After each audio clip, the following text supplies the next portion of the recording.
pagod na sa relasyon. Pero ang totoo, may iba na pala. Ang sakit minsan isipin, ang taong pinipilit mong intindihin, hindi pala pagod sa mundo, kundi pagod na sa'yo. Dahil may minamahal na siya at nilalandi.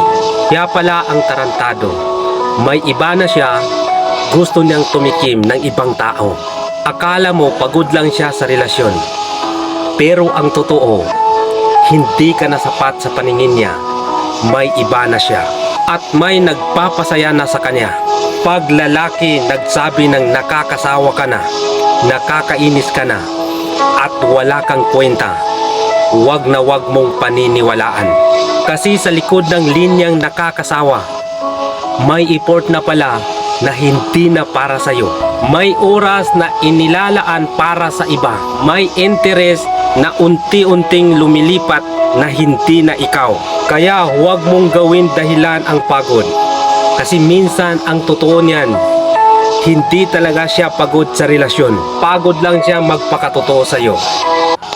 Habang matagal ka na niyang ninuloko, ipinagpalit, at hindi mo lang napapansin.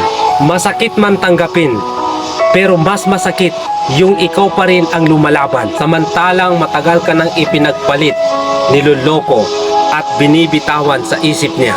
Kaya huwag mong hintayin na maubos ka at madudurog ka. Ipakita mo sa kanya na kaya mo mabuhay na kahit wala siya.